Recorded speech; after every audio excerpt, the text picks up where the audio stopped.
Prepositions.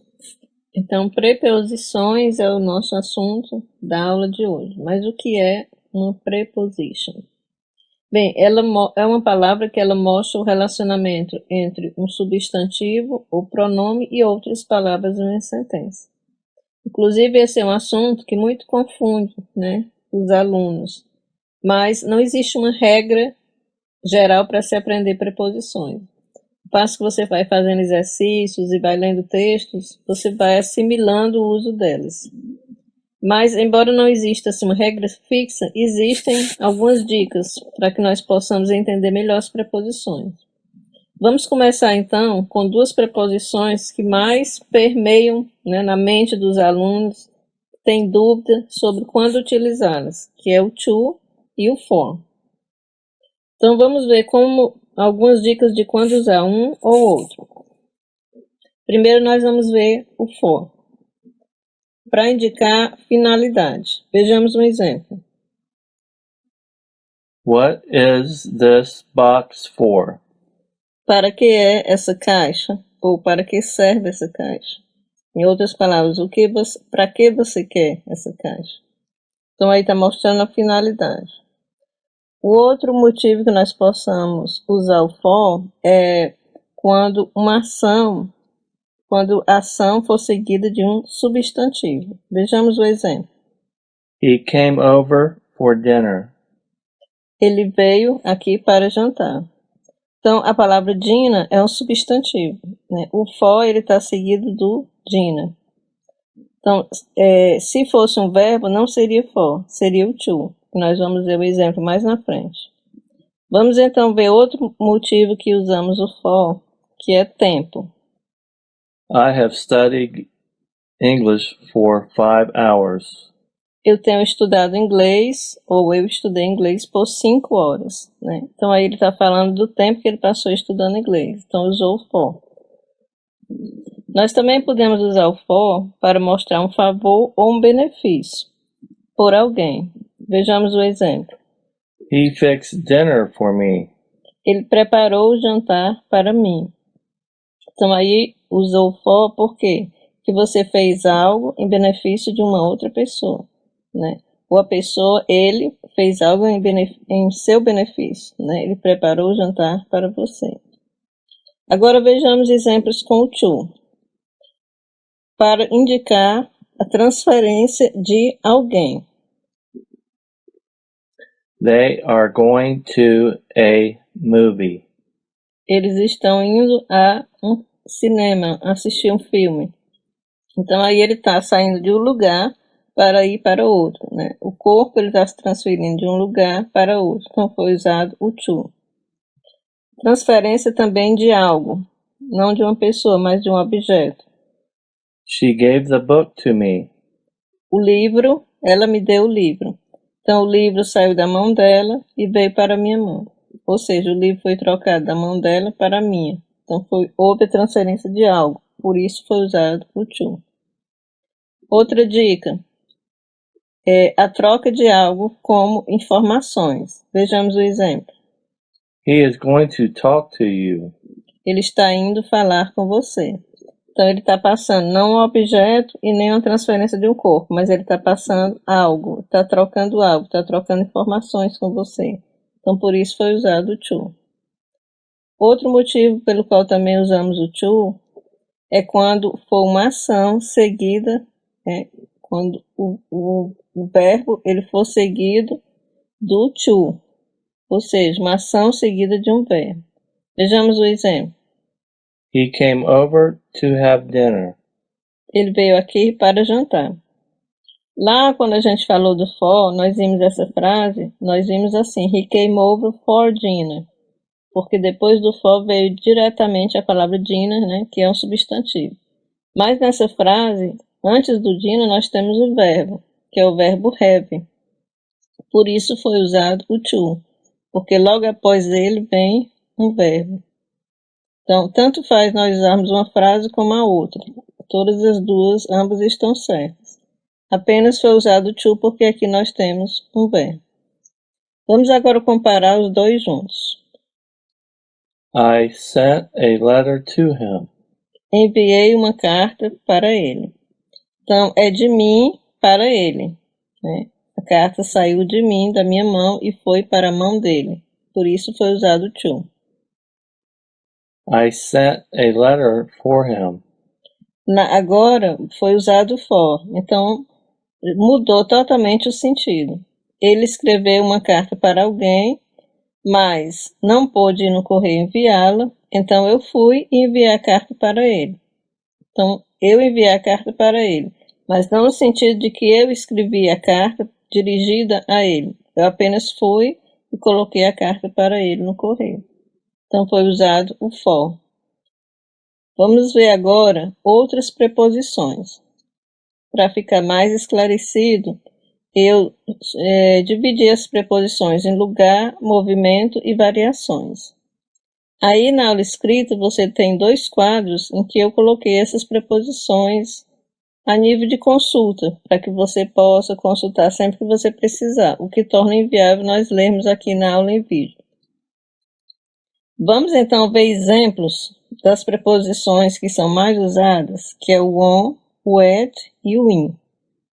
Essas preposições, pessoal, elas podem variar de acordo com como nós vemos os objetos, quanto à altura, largura, profundidade, área, quanto a um tempo específico, movimento. Então depende muito do contexto. Vamos ver o primeiro exemplo. I am new in this city. Eu sou novo nesta cidade. Você vê aí que na língua portuguesa, eu traduzi, ficou uma só palavra. Ou seja, ele está se referindo a um lugar específico em que ele está, né, que é na cidade. Vamos ver em relação a datas. Since its creation in 1930, the Bank for International Settlements acts as a cooperation agent for the central banks. Desde a sua criação em 1930, o Banco de Compensações Internacionais atua como agente de cooperação para os bancos centrais. Então aí quando ele estava se referindo a uma data, né, que foi o ano de 1930, então por isso ele usou o in.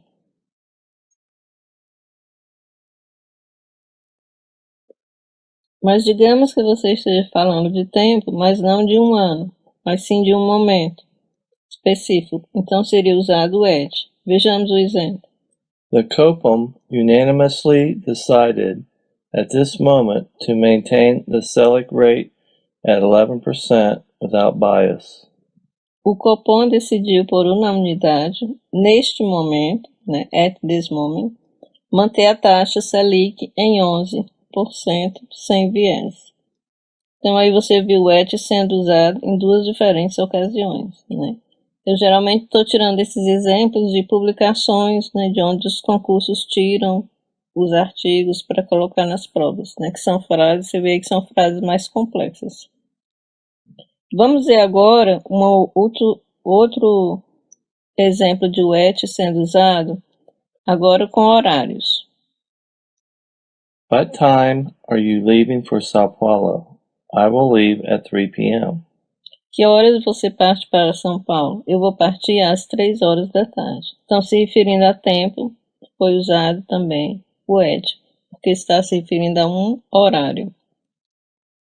Na utilização de dias, pessoal, nós usamos o on. Vejamos aí mais um exemplo. Do you have free time on Sundays? Você tem tempo livre aos domingos ou nos domingos? Então, nós vimos aí exemplos com o in, né, com o at e com o on. Como eu falei no início, não existe uma regra geral. Ao passo que você for lendo, você vai se familiarizando com as preposições. Aqui eu coloquei algumas dicas, alguns exemplos de como elas são usadas. Nós temos também expressões como usadas com o at, que são sempre aquelas expressões mais comuns do ano, como celebrações, expressões que são sempre usadas o at juntamente com uma outra palavra. Vejamos. At the weekend. No final de semana. At Christmas. No Natal. At Easter. Na Páscoa. At night. À noite. Vamos observar o uso do at night e do in the night. Vamos ver a diferença entre um e o outro. I usually watch movies at night. Eu usualmente ou geralmente assisto filmes à noite. I watched a movie in the night that you traveled to Recife. Eu assisti um filme na noite em que você viajou para Recife. Então você viu que quando ele usou in the night, né, ele se referiu a uma noite específica, né, a noite em que você viajou. Quando ele usou at night, né, ele se referiu a não a noite específica, mas a noite, geralmente, né, a noite em geral, certo? Em termos genéricos. Vamos ver agora o uso do at quando se refere a um lugar específico. He is an environment advisor at the Brazilian office of the Inter-American Development Bank. Ele é um consultor ambiental na filial brasileira do Banco de Desenvolvimento Interamericano. Então você vê aí que antes do nome do lugar em que ele trabalha, né, que é um banco, ele usou o at. Em outros momentos, né, também vai se utilizar lugares que pessoas trabalham, mas vai se utilizar o in. Aqui está se referindo a um lugar, né, que é um banco de desenvolvimento americano. Por isso que eu sempre digo, vai depender do contexto. Vamos ver um outro exemplo de lugar específico. He failed to stop at the traffic lights and went through the light on red. Ele não conseguiu parar no semáforo at the traffic lights, ou seja, um lugar específico, e atravessou a luz vermelha. Outro exemplo. I was waiting for at least half an hour at the station, but no train came. Eu estava esperando por pelo menos meia hora na estação, mas não veio nenhum trem. Então, outro lugar específico, né, na estação. Então, aí foi usado o at. Agora vamos ver alguns exemplos de preposições de lugar e movimento. Vamos ver um exemplo com o among.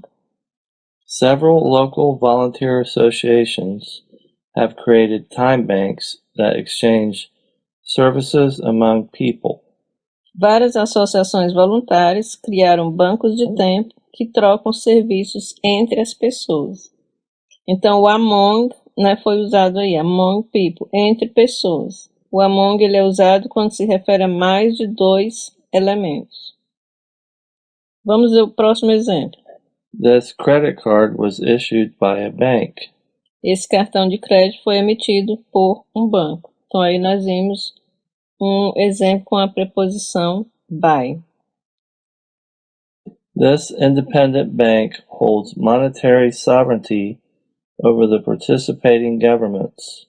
Esse banco independente é soberano em questões financeiras sobre os governos participantes. Então, nós vimos aí um exemplo com a preposição over. Agora vamos ver exemplos do on para se referir a partes do dia ou a outros dias da semana. You can't borrow my car on Saturday afternoon. Você não pode pegar meu carro emprestado no sábado à tarde. Então aí ele usou o on porque ele está se referindo a um dia específico, né, da semana, que seria uma parte do dia que é o sábado à tarde. We are arriving in New York City on the 15th of November. Chegaremos em Nova York em 15 de novembro. Então aí você viu o on, né, ser utilizado antes da data, 15 de novembro. E você viu o in ser utilizado antes do nome da cidade, né, porque é um lugar específico. Para falar também de séculos, de estações, de meses, de semanas, nós usamos o in. Vejamos o exemplo. We are arriving in New York in the spring. Então aí ele falou de uma estação específica.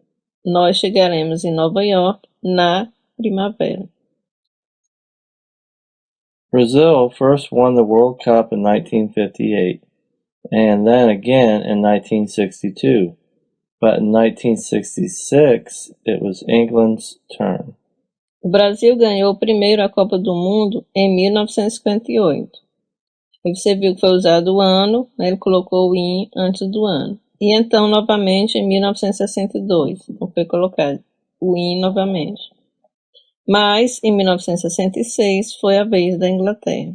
Então, aí, todas as vezes que ele utilizou um ano, né, ele colocou a preposição in, para se referir a ano. Agora, uma curiosidade. Vamos ver a diferença entre a expressão com a preposição in time e quando é usado on time. O in time é antes do tempo determinado e o on time é exatamente no tempo determinado. Vamos ver a diferença. The 4:30 train is always on time, but yesterday it was late.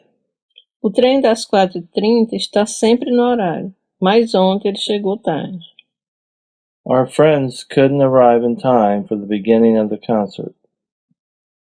Nossos amigos não puderam chegar a tempo para o início do concerto. Então, quando ele usou o in time, ele está se referindo exatamente àquele tempo determinado, o tempo do início do concerto. Eles não conseguiam chegar no tempo exatamente do início. E quando ele usou on time, ele falou antes do tempo determinado. Ou seja, ele está sempre no horário, ou seja, um horário em geral, certo? De termos generalizados.